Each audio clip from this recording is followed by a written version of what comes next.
आज की कथा में हम श्रवण करेंगे देवी पद्मा की कथा में उनकी व्यथा।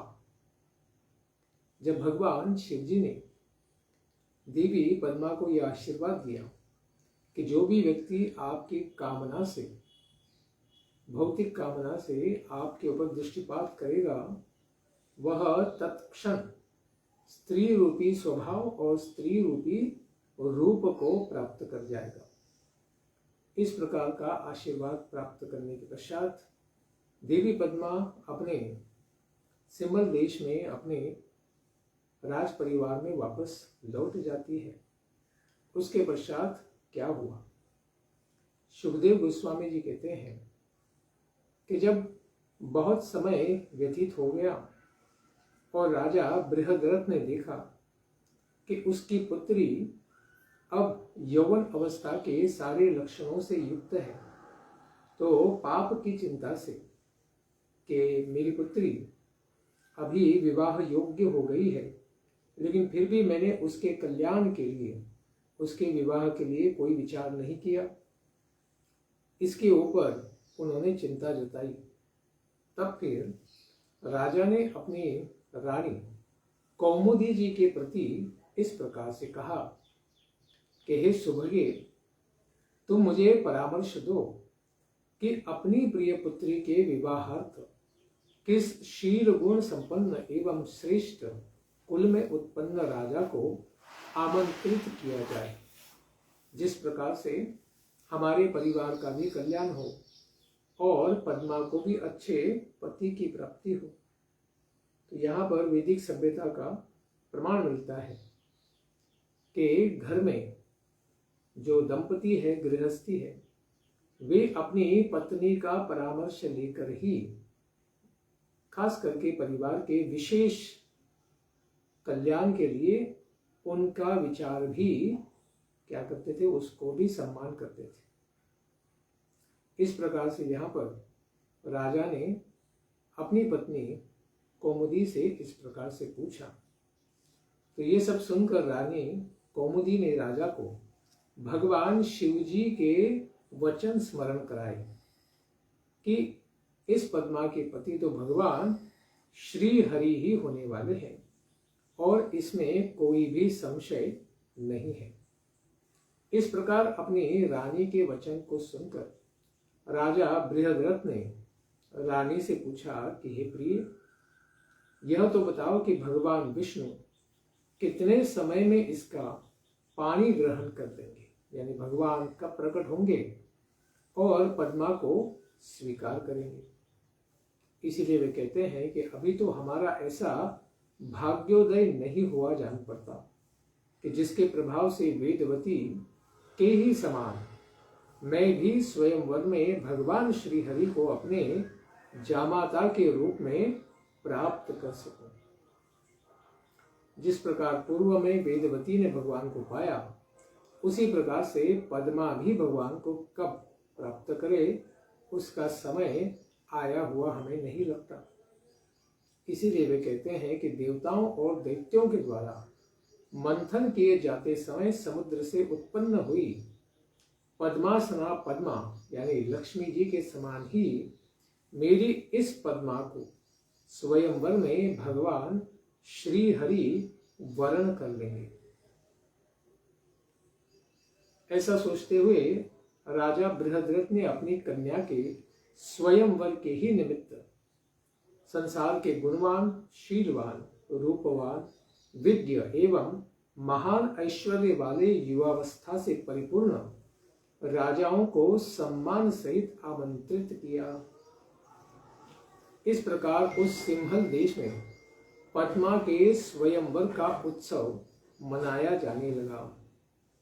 बहुत प्रकार के मंगल शुभ संकेत होने लगे और राजाओं के निवास आदि के लिए स्थान सज्जित किए जाने लगे।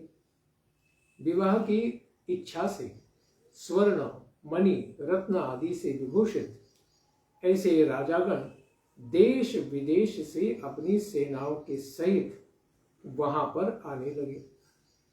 वे सभी बलवान राजागण थे। रथ, अश्व, गज आदि विभिन्न वाहनों पर सवार होकर वे यहाँ पर बड़े तामझाम से पहुंचते हैं। उनके ऊपर, आगमन के ऊपर श्वेत छत्र लगाए जाते हैं और चाबर धुलाए जाते हैं। उस समय शस्त्र आदि से दैदीप्यमान वे सब राजागण ऐसे शोभा पाने लगे जैसे देवताओं के समाज में इंदु सुशोभित होते हैं। रुचिराश्व, सुकर्मा, मदिराक्ष, दृढ़ाशुग, कृष्णसार, पारद, जीमूत, क्रूर मर्दन, काश, कुशाम्बु, वंशुमान, कंक, क्रंथन, संजय, गुरुमित्र, प्रमाथि, विजृंभ, संजय, अक्षम आदि अनेक महापराक्रमी नरेशगण वहां पर कन्या प्राप्ति के लिए एकत्र हो जाते हैं। वे सब राजागण विविध प्रकार के वस्त्राभूषण, माला आदि से विभूषित होकर रंग भूमि में आकर सादर सम्मानित होते हुए सुखपूर्वक अपने अपने स्थानों पर बैठ जाते हैं। विभिन्न प्रकार के भोगों और ऐश्वर्य से संपन्न रमणीय चरित्र वाले एवं सबको प्रसन्न करने के स्वभाव रखने वाले इन सब राजाओं को देखकर सिंहल देश के राजा बृहद्रथ ने अपनी कन्या को स्वयंवर में बुलाया। गौरी, चंद्रानना, श्यामा, मणि, मोती, रत्नों आदि से सब प्रकार विभूषित अत्यंत सुंदर हार को धारण किए हुए वह पद्मावती मोहमयी कामदेव की साक्षात पत्नी रति ही अवतरित हुई हो, इस प्रकार से सबको लगने लगा। वे स्वर्ग, मर्त्यलोक, पाताल सभी लोकों में गमन करने वाले शुक इस प्रकार से कहते हैं कि सब जगह हमने प्रवास किया है, गमन किया है, परंतु ऐसी रूप लावण्य वाली कोई अन्य कन्या उन्होंने कभी भी नहीं देखी है। उस कन्या के पीछे दासियां चल रही थी तथा उसके चारों ओर उसकी सखियां भी मंडरा रही थी। उस नगर के बाहर दौरिकगण हाथों में बेत लिए हुए अंतपुर के शासन में संलग्न हुए थे। सभा स्थल के अगले भाग में बंदीगण खड़े थे। उस रंगभूमि में राजकुमारी पद्मा मंद गति से प्रवेश करती है। नुपुर और किंकिनी से लोगों को मोहित करने वाली झंकार करती हुई और आगत नरेशों के कुल, गुण, शील आदि का वर्णन श्रवण करती हुई वह हंस गति वाली राजकन्या हाथ में रत्नमाला लिए हुए अपने चंचल अंगों से शोभा को पा रही थी और कटाक्ष पूर्वक सबको देखती हुई आगे बढ़ती ही जा रही थी। वह अपने हिलते हुए कुंडल वाली केश कुंतल की चंचलता से युक्त सुंदर ग्रीवा वाली विकसित मुख से मंद मुस्कुराती हुई, जिसके दांतों की पंक्तियां चमक रही थी, लाल रंग के रेशमी वस्त्र धारण किए हुई थी, कोकिला जैसे कंठ स्वर वाली थी, जिसके रूप लावण्य से तीनों लोक मोहित हो रहे थे। उस मनमोहिनी सुकुमारी राजकन्या पद्मावती को रंग भूमि में घूमती हुई देखकर कामदेव के ही वशीभूत हुए सारे राजागण इस प्रकार से विह्वल चित्त हो गए कि उनके शस्त्र, अस्त्र और वस्त्र आदि भी सब खुल खुलकर पृथ्वी पर गिरने लगे। सारे के सारे विमोहित हो गए काम से। उन राजाओं ने जैसे ही उस राजकन्या को वासनामय नेत्रों से देखा, वैसे ही वे जिस रूप पर लालायित हुए थे, वैसे ही रूप वाली कमनीय नारी के रूप में उनका शरीर परिवर्तित हो गया। स्त्री का भाव भी और स्त्री का रूप भी उनको प्राप्त हो गया। इस प्रकार से वे सब राजकुमार और राजा स्त्री भाव को प्राप्त हुए इस प्रकार से नारी सुलभ हास विलास व्यसन चातुर्य सुंदर मुख और कमल जैसे नेत्रों को प्राप्त हुए वे राजागण अपने आप को स्त्री हुए देखकर पद्मा के पीछे पीछे उसकी सहेली बनकर चलने लगे, क्योंकि पद्मा का संग प्राप्त करना चाहते थे। लेकिन उनके मनोभाव का पूरा रंग उतर गया जब वे स्वयं ही स्त्री बन गए। तो अपने राज्य में तो वापस नहीं जा सकते थे लज्जा के कारण, इसीलिए उन्होंने पद्मावती का सहेली बनना ही स्वीकार किया, उनके पीछे पीछे चलने लगे। उनका पूरा मान मर्दन हो चुका हुआ था। उस समय पद्मा के विवाह का वह उत्सव देखने के निमित्त शुभदेव वे भी पास ही के एक वृक्ष पर बैठे हुए थे। जब वे राजागण स्त्री रूप हो गए तब तो पद्मा अत्यंत ही शोक को प्राप्त होकर वहां से उठ खड़ी हुई और सुखदेव जी उसके विलाप को सुन रहे थे कि हे लोक स्वामी, उस मंगलमय उत्सव के इस प्रकार समाप्त हो जाने पर पद्मा ने भगवान शंकर जी का ध्यान किया और जो विलाप किया था उस करुण विलाप को आप भी श्रवण कीजिए। पद्मा ने देखा कि सभी राजागण उसे देखते ही अपने हाथी अश्व रथ आदि से विलग होकर स्त्री रूप में पद्मा की ही सहेली होकर साथ साथ ही चल रहे थे। तो वह अत्यंत दीनता पूर्वक अपने आभूषणों को त्याग कर धरती को कुरेदने लगी। फिर वह शिवजी के वरदान की सफलता के हेतु भगवान विष्णु का ही पति भाव से ध्यान करने लगे, क्योंकि स्वयंवर में सब लोग जो काम भावना से पीड़ित होकर स्त्री बन गए, तो उन्हें पता चल गया कि शिवजी ने दिया हुआ वरदान यहाँ सफल हो गया और केवल भगवान ही उसका वर्णन कर सकते हैं, क्योंकि भगवान ही केवल काम से मुक्त है। इसलिए उन्होंने भगवान का ध्यान किया।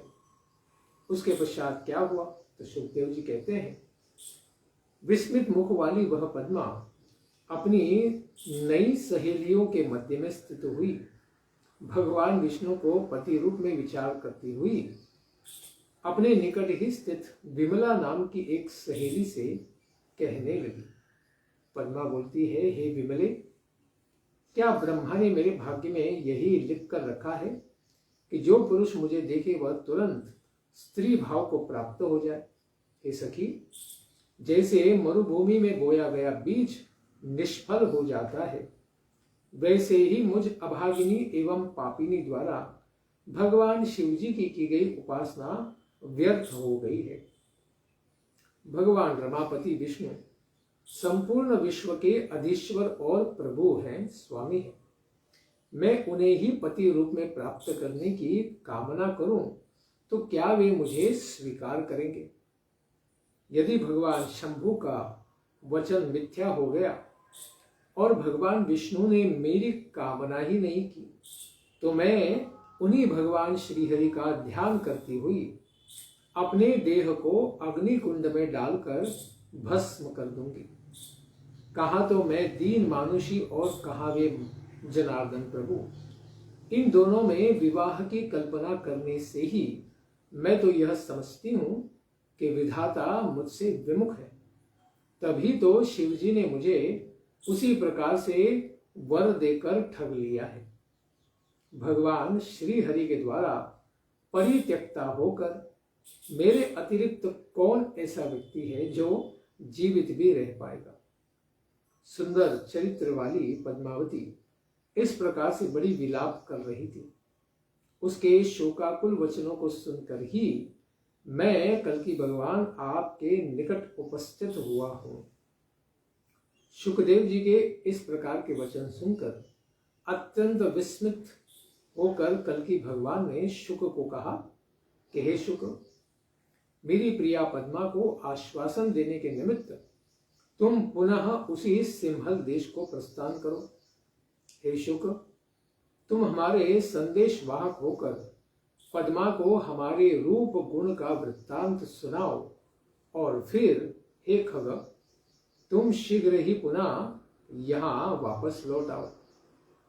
अवश्य ही कल्कि भगवान कहते हैं कि वे पद्मा को पत्नी रूप से प्राप्त करेंगे और वे उसके पति बनेंगे। विधाता ने ही यह संयोग नियत किया है और यह कार्य शुक की मध्यस्थता से ही संपन्न हो सकता है। तुम सर्वज्ञ हो, नियम और काल के सभी ज्ञान को तुम प्राप्त हो, सर्वज्ञ हो। तुम अपने वचनामृत को प्रकट करो, उसके द्वारा पद्मा को समझाओ और कल्कि के द्वारा पद्मा का हाथ ग्रहण किए जाने के लिए उसको आश्वासित करो कि यह अवश्य ही होगा, और फिर ऐसे वचन उनको सुनाकर तुम वापस आ जाओ। कल्कि जी का ऐसा आदेश पाकर बड़े आनंदित हो गए शुकदेव। उन्होंने भगवान को प्रणाम किया और शीघ्रता पूर्वक वे सिंहल देश को प्रस्थान किए। मार्ग में समुद्र के पार जाकर शुक ने स्नान किया और उस अमृतोपम जल का भी पान किया और बिजोरे के फल को भक्षण किया और फिर राजभवन में वे प्रविष्ट हो गए। वह अंतपुर में पहुंचकर राजकन्या के निवास स्थान पर जाकर नागकेशर के एक वृक्ष पर चढ़कर बैठ गया और पद्मा जी को देखकर मनुष्यों की ही भाषा में उससे बोलने लगा। कुशलम ते वरारोहे रूप यौवन शालिनी त्वाम लोल नयनाम मन्ये लक्ष्मी रूपम इवापराम। इस प्रकार से सुखदेव जी ने कहा कि हे वरारोहे, हे रूप यौवन संपन्ने, तुम कुशल पूर्वक तो हो, तुम अपने चंचल नेत्रों से सुशोभित दूसरी लक्ष्मी की भांति ही भासमान हो रही हो। तुम कमल जैसे मुख वाली हो, कमल गंधा हो, कमलाक्ष हो और कमल के समान ही हाथों को धारण किए हुए हो। अपने हाथ में तुमने कमल को धारण किया है। यह लक्षण तो हमारी लक्ष्मी देवी का ही सूचक है, या लक्ष्मी देवी को ही सूचित करता है। हे वरारोहे, विधाता ने क्या संपूर्ण विश्व का रूप लावण्य तुम्ही में भरकर तुम्हें ही सब जीवों को मोहित करने वाली बना दिया है। शुक के इस प्रकार अद्भुत वचन को सुनकर अरे एक तोता मनुष्य की स्पष्ट वाणी बोल रहा है, तो पद्ममाला धारण करने वाली पद्मा ने थोड़ा हंस कर कहा, तुम कौन हो? कहां से तुम्हारा आगमन हुआ है? तुम इस शुक वेश में देवता हो या कोई दानव या मायावी हो? तुम यहां पर आकर किस लिए ऐसी दया मेरे प्रति प्रदर्शित कर रहे हो? तब शुक ने कहा, देवी सर्वज्ञो हम, मैं सब कुछ जानने वाला हूं, वर्तमान भूत भविष्य को जानने वाला तथा सब शास्त्रों का भी तत्व ज्ञानी।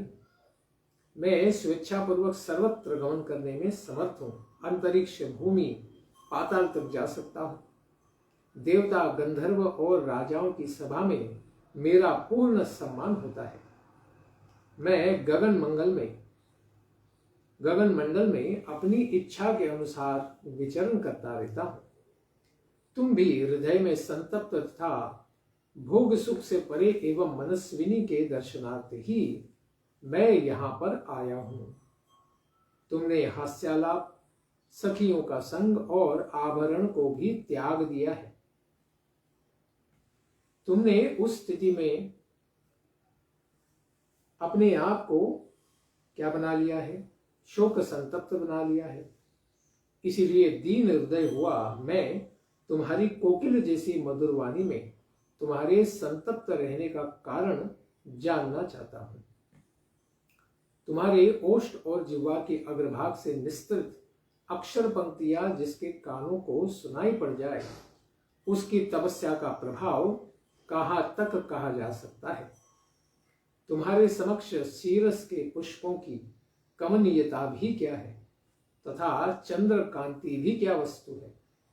ज्ञानी जन जिस ब्रह्म रूपी पीयूष का वर्णन करते हैं, वह आनंद भी तुम्हारी क्या समता करेगा। तुम्हारे तिलक अलग से युक्त, चंचल कुंडलों से मंडित तथा चंचल नेत्रों से सुशोभित सुंदर मुख का दर्शन करने वाले को इस संसार में पुनर्जन्म धारण नहीं करना होता। हे बृहद रथ सूते, अपने मानसिक दुख का कारण तो मुझे बताओ। हे भामिनी, तुम्हारे देह बिना रोग के ही तप से क्षीण दिखाई दे रही है। जैसे मैल के कारण कंचन की प्रतिमा मैली हो जाती है, सोना भी धुंधला दिखता है, वैसे ही तुम्हारा देह भी मलिन हो गया है। तो फिर पद्मा ने कहा, धन अथवा उच्च कुल में उत्पन्न होने से ही क्या प्रयोजन सिद्ध हो जाता है? अर्थात दैव की अगर प्रतिकूलता हो जाए तो फिर ये सब कुछ निष्फल हो जाता है। हे कीर, यदि तुम्हें हमारा वृत्तांत ज्ञात न हो तो सुनो। मैंने अपने बाल और किशोर अवस्था में भगवान शिव जी की ही आराधना की थी।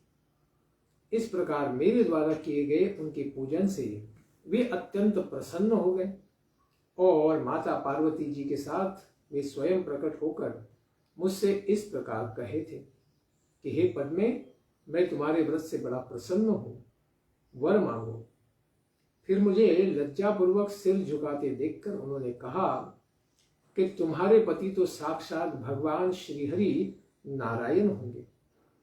देवता, दानव, गंधर्व अथवा जो कोई भी हो, यदि तुम्हें भौतिक काम भावना से देखेगा तो तुरंत ही वह स्त्री भाव और स्त्री रूप को प्राप्त हो जाएगा, इसमें संदेह नहीं है। यह वर देने के पश्चात शिव जी ने भगवान विष्णु की जो पूजन विधि थी उसको बताया और वह कहती है, देवी पद्मा, कि उसी को मैं तुम्हें भी बताती हूं। तुम समाहित चित्त से इसको ध्यान पूर्वक श्रवण करो। यह जितनी भी सखियां तुम देख रहे हो, ये सभी पहले राजा या राजकुमार थे। मेरे पिता ने मेरी यौवन अवस्था को देखकर धर्म की रक्षा करने के लिए इन राजाओं को मेरे स्वयंवर में आमंत्रित किया था और ये सभी युवावस्था वाले, रूप, गुण और ऐश्वर्य को प्राप्त थे। ये सभी मेरे साथ विवाह करने की इच्छा से आकर स्वयंवर स्थल में सुखपूर्वक बैठ गए। मुझ सुंदर प्रभाव वाली को हाथ में रत्नमाला लेकर स्वयंवर स्थल में घूमती हुई देखकर ये सभी काम से मोहित होकर राजागण साक्षात पृथ्वी पर ही गिर पड़े। फिर जब सचेत होकर उठे तो अपने आप को स्त्रीत्व भाव को, यानी स्त्रीत्व के सारे लक्षणों से युक्त, अर्थात स्वयं को वे सब स्त्री रूप में पाए। तब तो यह अपने आप को स्त्री हुआ जानकर बड़े दुखी हो गए और शत्रु, मित्र आदि की लज्जा छोड़कर फिर करते क्या, तो मेरी ही सखिया बनकर मेरी सेवा में उपस्थित हो गए। अब यह सर्वगुण संपन्न नारी रूपी राजागण मेरी सखी होकर मेरे साथ ही भगवान विष्णु का तप, ध्यान एवं पूजन करते हैं। अपनी इच्छा के अनुकूल सुनने में सुखदायक इस वार्ता को सुनकर शुक ने समुचित वाणी से पद्मा जी को प्रसन्न किया और फिर भगवान विष्णु के पूजन के प्रसंग में प्रश्न किया। शुकदेव जी बोलते हैं कि हे शुभे, शिव जी ने भगवान विष्णु की जो पूजा विधि तुम्हें बताई थी उसे मैं सुनना चाहता हूं। तो फिर पद्मा जी ने इस विधि के बारे में विस्तार से शुकदेव जी को बताया। इस विधि को जिसके द्वारा हम भगवान विष्णु को प्रसन्न कर सकते हैं, इसको हम श्रवण करेंगे आने वाले सत्र में। धन्यवाद। हरे कृष्ण। ग्रंथराज श्रीमद् भागवतम की जय। और भागवतम का ही यह उपपुराण है, ऐसे कल की पुराण की जय। भगवान कल की देव की जय, सुखदेव जी की जय, माता पद्मावती की जय। निताई गौर प्रेमानंदे, हरि हरि बोल। जय जय श्री राधे श्याम, जय जय श्री वृंदावन धाम।